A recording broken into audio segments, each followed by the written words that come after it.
Welcome back. So in this tips and tricks video we will be studying about state management. I think you guys know about the state management. If not, state management is nothing but like states in Flutter is nothing but the change in value or the value such widget have, right? So that's state. So if I tell you if one text has value 1, right, if one widget has value 1, and if I change it widget to 2, value to 2, so widget must refresh, right? Widget must rebuild again, right? So that's the basic. So that's the basic set state, if you know that, right? And why we use state management to effectively and like most effectively and easily use this and utilize this across the device, across the app. Okay, so that's why we use the state management, and I'll be showing you in this video a very keen trick to use like to make this state management for your like small projects or anything like multiple screens, and you want to change the state of some widget from some another widget. So basically we are going to do state management very easily in 5 minutes without using any state management packages. Okay, so that's the main goal of it. So we'll be creating from very start. We create on some stateless widget, right? So let's create a test screen. Okay, and let's give him a scaffold. Let's put this test screen to this. Okay, and let's create some thing to like make state change, right? So I will create one on the body. Okay, let's make a simple incremental app, right? For that I will just go in the body and I will add a column. Okay, children, and in the children I will be adding a text, and in the text I will be adding a like right now just adding a string, and I will style it app theme, and let's go with the heading, right? You get the heading, we'll put the safe area around it, and the widget safe area, right? We got the safe area. Then we will just come here, main axis alignment, main axis alignment, center, cross axis alignment, center. So we'll just get to the center, and this text align, center. Okay, we got it right there. Then we have to add one more thing. I think let's add it, expand it in it, make it into the center, and I'll make it a center widget. So we got that in the center. We will increase the size of it, font size 48. Let's go with that. We remove the const from over here, and also we will create a variable over here which will take our count, right? So integer count is equals to 1. Let's start with a 1. I will just set it over here, and I will just print the count to string. Okay, everything looks good, and we will create one more widget which will be a text, like I have my custom button, so I will use that custom button on tap. Automatic will do this, and we have something called text which will say increment, right? Increment, right? We will just do the increment and we will get the button, right? And let's wrap with some padding around it. 24.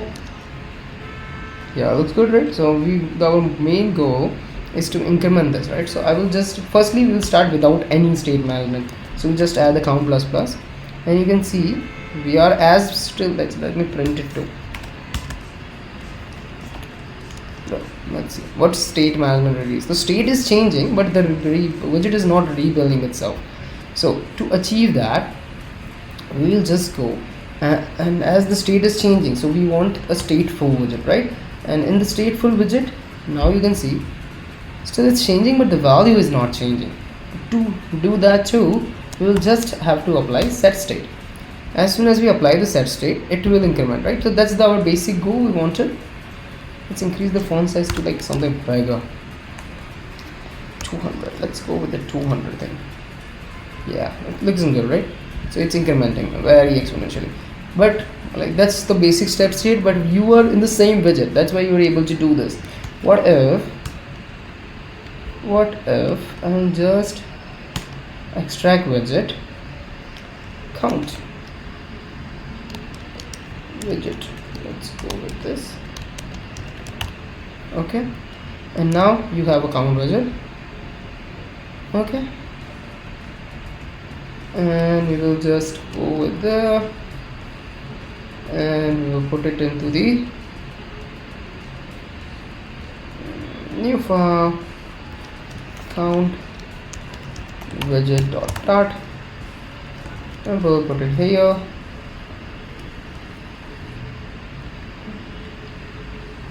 App theme, material app, and that's it, right? So now we have to get the count widget over here, right? Let's restart the app once, and you can see we are still working, right? So basically we can move the widgets as this value is updating from over here, and so this is the base thing, right? And what if you have to take this value to the next screen? So if I go increment, and then I will just add one more button, copy this, paste this, and next screen, next, right? Okay, because we are going to do that as the screen is not changing, that's why it's not working. Change that, and we will just go to the next screen. We will just put the get over here. I think I don't have the get X over here right now. Just stay with the screen, I think. So if you go to the next screen, then it will not work, because the set state will only work in the like first screen. So at that time, what we can achieve is we have a very good thing, right? So we can do this via a very quick trick. Will be like 2 minutes.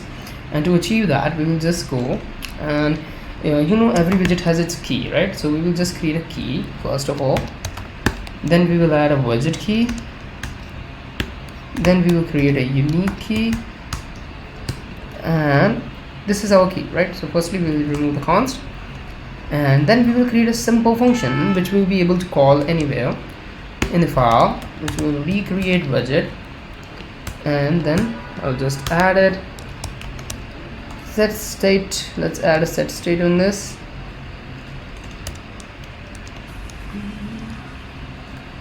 and we will have a set state. Where's our set state? I will not put this in this, right? This is not my app thing.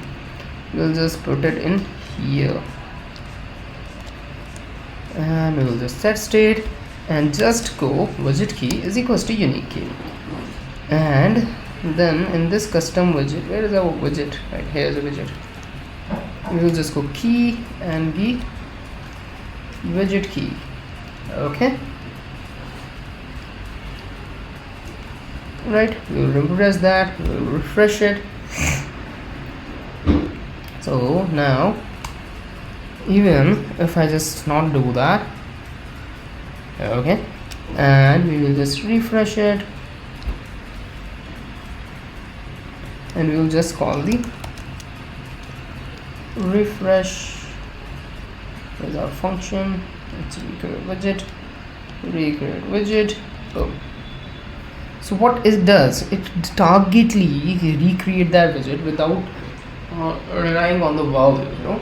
So that's like you can use it to directly target to which widget you want to recreate, unless of the value, right? So if I show you the real life example here, as you can see, we applied the animation widget object with the widget key, because like as soon as we press the buttons, the values are changed, but the set states are not applied in all the cases.